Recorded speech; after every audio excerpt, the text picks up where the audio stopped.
tanpa mengulur waktu. Ini judulnya tips and trick aja ya. Tips and trick menggunakan software editing itu Photoshop. Next.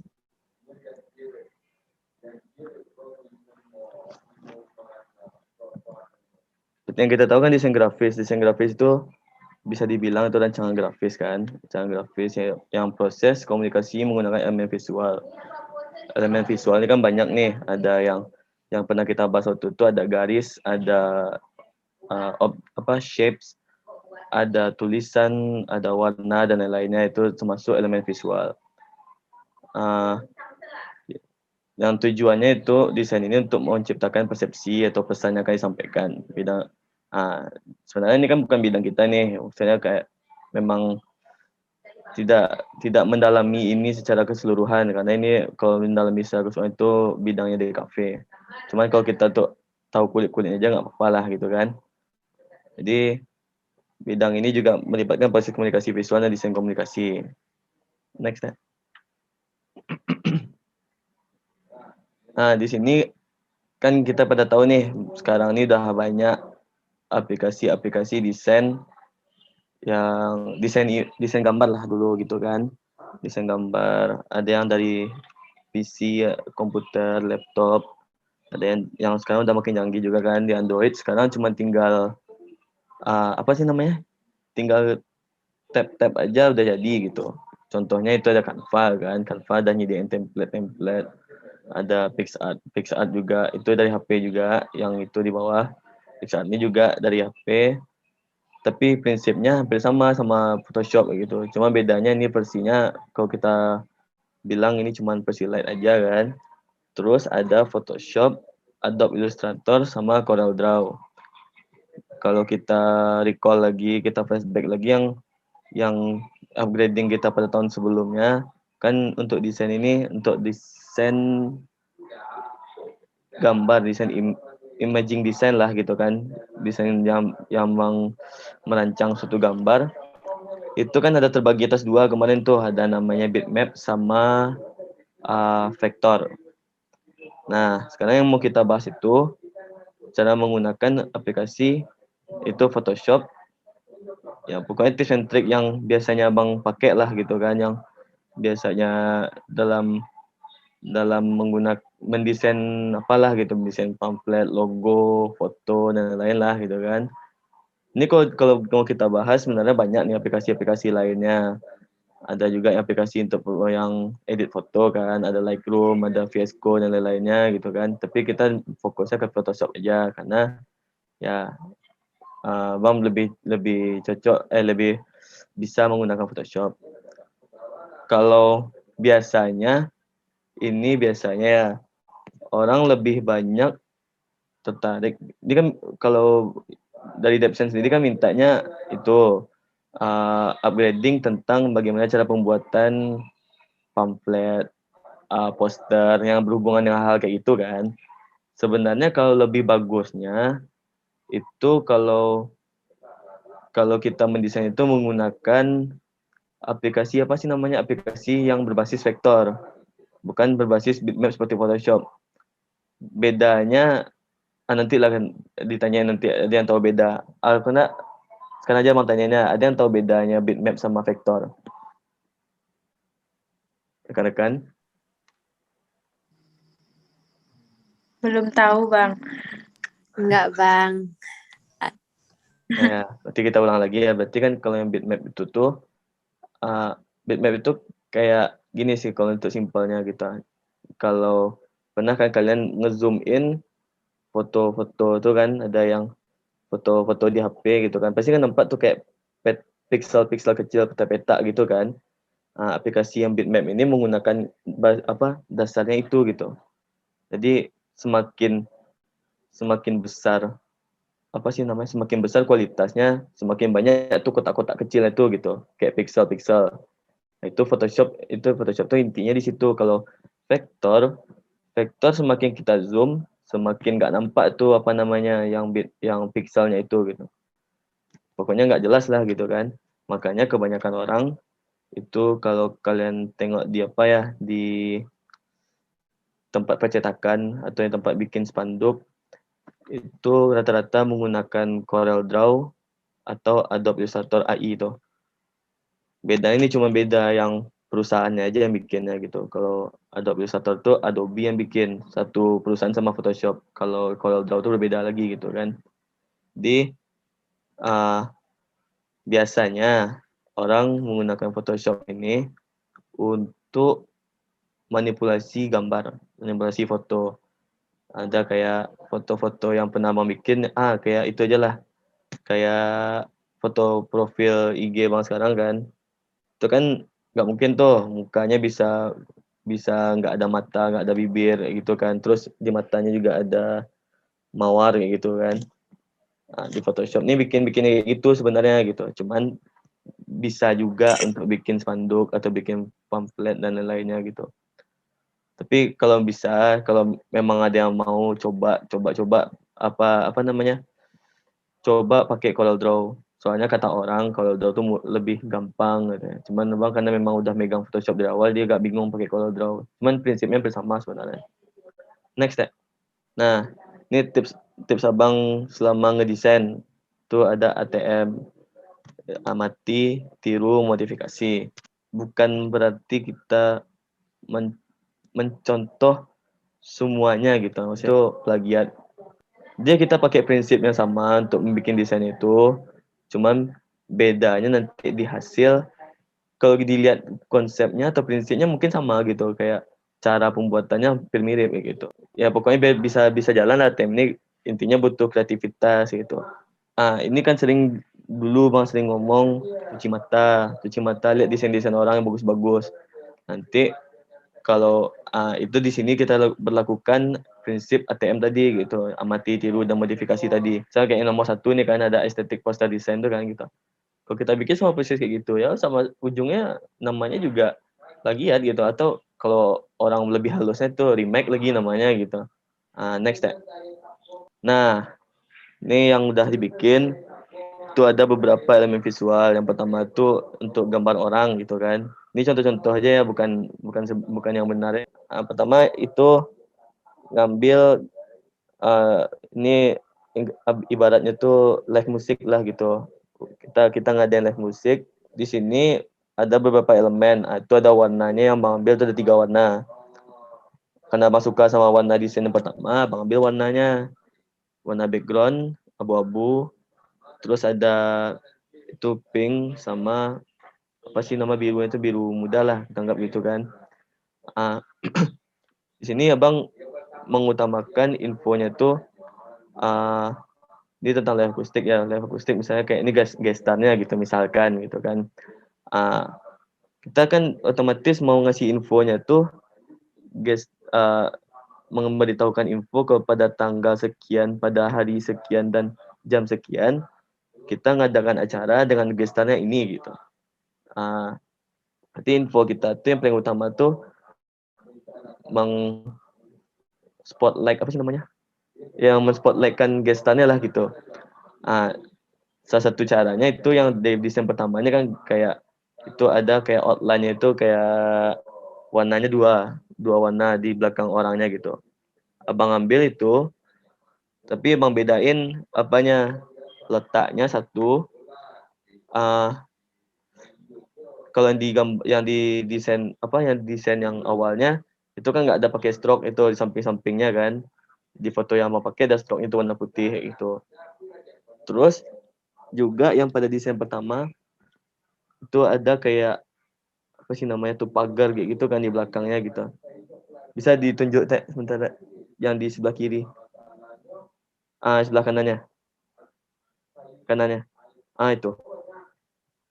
Itu kan pagar tuh warna hitam gitu kan. Cuman di sini yang Bang bedain tuh Abang bikinnya itu enggak lebih ke kotak-kotak gitu. Jadi bukan pagar lagi kayaknya. Dan warnanya Bang bedain putih gitu kan. Terus juga ada di bawah itu ada tanda plus kayak gitu kan. Oh ya, dan juga itu ada yang yang contohnya kayak elips.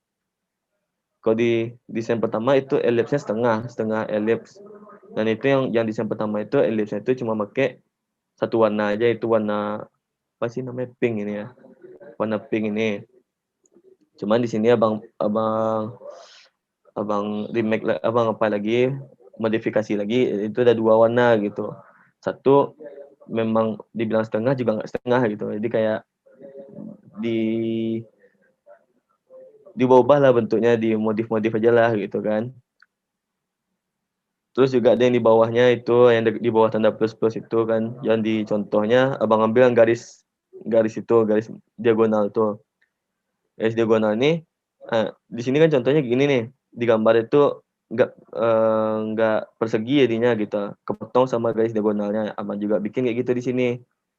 Tapi bedanya kan ada diagonal berbeda gitu kan. Penggunaan garisnya juga berbeda warnanya. Nah, di sini untuk tulisan abang ngambil yang di tulisan hesitation itu kan kayak 2 gitu kan, kayak gelombang sama ada dua itu apa sih namanya, bertumpuk lah kayak gitu tulisannya gitu, cuman berbeda kan gitu, yang satu putih, yang satu lagi kayak transparan. Di sini Bayangan gitu Bang. ya bayangan, tapi itu kan bayangan gitu, kayak apa ya, mirror tadinya gitu. Oke. Di sini juga abang pakai kan yang di desain Jorgitodex gitu kan, prinsipnya sama, pakai gelombang, cuman kan berbedanya kan jelas tuh, di warna abang bedain gitu kan, di itu tumpukannya ada 2 buah tuh, jadi kan kayak 3 tumpuk gitu tulisannya. Kalau yang di hesitation itu cuma 2 gitu. Prinsip yang sama juga di tulisan live akustiknya abang tumpuk 3 gitu, tapi nggak pakai gelombang gitu kan, kayak tulisan estetik gitu. Cuman yang di UKSP Undanya ini kan ada nih di tulisan estetik itu kan, nengok kan itu kayak ada tulisan tegak bersambung, kayak apa sih namanya tuh, nggak jelas ya kan. Di sini mau pakai prinsipnya kayak gitu juga, cuman bedanya di sini bukan tulisan mau bikin gitu, cuma kayak apa sih namanya nih, kayak benang lah gitu, kayak benang mau bikin di tulisan FKSP Unan tuh. Kalau kalian perhatiin kali kan itu benangnya mengelilingi tulisan itu, jadi kayak nembus-nembus gitu jadinya gitu. Terus yang di bagian bawah itu ada kayak gradasi. Ini ada kayak apa sih namanya nih? Kayak shape gitu kan, shape-nya itu kayak gitulah gitu kan. Kalau di contohnya abang ubah bentuk shape-nya jadi seperti setengah ini gitu, setengah yang terbuka gini ya, di yang shape biru, gradasi biru muda sama biru tua nih gitu. Tujuannya ya biar kalau dari ini juga satu lagi nih untuk desain, catatan untuk teman-teman yang ngedesain ya, rekan-rekan yang ngedesain, tentuin temanya dulu. Di sini abang juga cari-cari tema juga awalnya kan, temanya itu kayak abang pengennya nih yang colorful lah gitu, yang pengen berwarna lah, cuman yang penggunaan warna ini kita nggak bisa asal-asalan juga gitu kan. Ada namanya color palette. Kalau color palette nih, mungkin harus banyak cari tahu lagi ya. Color palette ini kan ada kayak warna tuh, ada yang bisa disatukan, ada yang nggak bisa disatukan. Di sini ini kan warnanya kan bentrok-bentrok nih gitu kan, kayak terang-terang semua, tapi bisa disatukan bentuknya gitu kan. Emang nggak tahu lah bang kalau ada salah ya gitu. Ada warna yang nggak bisa disatukan gitu, makanya penggunaan warna itu juga berpengaruh terhadap tema apa desain yang mau dibawain gitu. Cukup satu tema aja, misalnya kayak abang pengennya colorful, ya udah abang bikin colorful. Kalau di sini abang bikin berapa warna? 3 warna kata abang tadi kan. 3 warna itu ada pink, biru, sama abu-abu. Kenapa abu-abu abang ambil? Karena itu tuh memang warna yang paling netral. Jadi nggak semuanya bentrok kali gitu. Juga kalau misalnya ada juga yang mau bikin tema dark gitu kan. Tema dark ya, dark nggak selalu hitam putih, dark nggak selalu hitam gitu. Kalau orang mau bikin tema dark, desainnya ya dengan warna yang nggak gelap aja itu udah bisa bikin tema dark gitu. Terus juga ini penggunaan font. Di sini abang cuma pakai satu font tapi fontnya bisa dikreasikan gitu. Contohnya ini ada 3 kreasi kan fontnya nih kan. Ada yang di kayak tulisan live akustik, tuh fontnya ini font aslinya gitu kan. Di tulisan Jorgitodex itu jadi gelombang sama yang di tulisan UKS Fiona ini bisa ditambahkan dengan objek dan lain-lain gitu. Makanya Bang balikin lagi, intinya kita tuh perlu kreativitas, perlu imajinasi untuk bikin desain. Makanya Bang sering nyuruh dulu tuh kan, cuci mata, sering-sering tengok desain-desain orang-orang yang bagus, sering lihat saya ini ada desain orang bagus nih, kita nggak tahu caranya gimana, tapi minimal saya tahu lah dulu gitu, teknik apa yang digunainnya, namanya gitu. Tips abang biasanya bang gitu, soalnya bang misalnya ini kan ada yang namanya yang inilah kita contohin yang tulisan Georgi Torik ini, itu kan namanya kita kan pakai font, otomatis namanya yang kalau misalnya gelombang itu apa kan, kalau bahasa Inggris itu wave font. Kalau cara abang biasanya gini kalau untuk belajar, abang itu udah dapat kan kosakatanya font gelombang atau wave font lah gitu kan, mau cari di Google gimana tutorial cara membuat tulisan wave font di Photoshop gitu. Bedanya kalau kita gini, ini satu lagi catatannya, bedanya kalau orang tutorial yang di YouTube dengan kita yang kayak gini, misalnya kita yang belum tahu apa-apa, saya kayak abang dulu kan nggak ngerti apa-apa nih gitu.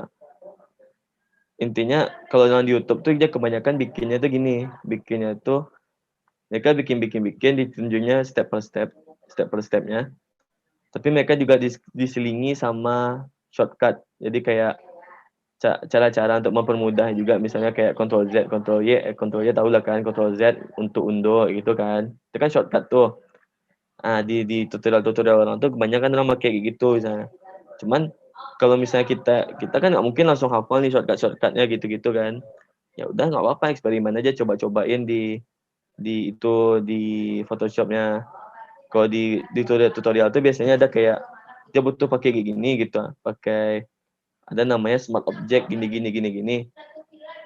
Padahal sebenarnya kalau kita coba-coba eksperimen, kita nggak perlu smart object juga bisa bikin desainnya gitu. Nanti bisa contohin nanti itu. Terus juga nih kalau yang mau desainnya, catatannya kita kan bikin desain kayak gini nih untuk ngasih informasi kan, otomatis kita harus sampailah pesan yang kita bikin desainnya kepada orang yang membaca gitu. Minimal melihat lah kita tertarik dengan desain kita, karena desain kita udah lumayan eye catching lah gitu, udah lumayan bisa orang ini ngelihat gitu, berhenti sejenak tuh lihat desainnya gitu. Tapi ya kita juga harus tahu info apa yang mau kita kasih gitu. Makanya itu butuhnya dalam pemainan penggunaan size font. Di sini kan bisa kita tengok nih gimana cara abang bedain nih size font, bagaimana size font acara, size font nama gestar, sama size font jadwal. Di jadwal sengaja abang gede-gedein kan, karena kalau kecil-kecil orang nggak tahu, nanti ada ujung-ujung orang nanya-nanya juga kan gitu, maka kita gedein aja gitu. Inti pesannya, ini acaranya mau diadakan hari ini, hari Sabtu gitu kan. Apa acaranya? Itu otomatis untuk judul acara juga perlu kita besarin juga size fontnya. Baru nanti untuk ini, kalau di sini kan gestarnya juga kita besar, cuman nggak lebih besar dari acara yang akan diangkat kayak gitu. Nah baru kontak. Kalau kontak ini biasanya orang ini letaknya di bawah ya biasanya gitu. Biasanya karena orang pasti bakal nyari kan. Karena orang awalnya nengok di atas, ini acara apa nih gitu kan. Pasti kan orang nengok bikin judul acara di atas gitu. Pas orang udah ketarik nengok acara ini, pasti orang nyari kontaknya, makanya kita letak kontak di bawah.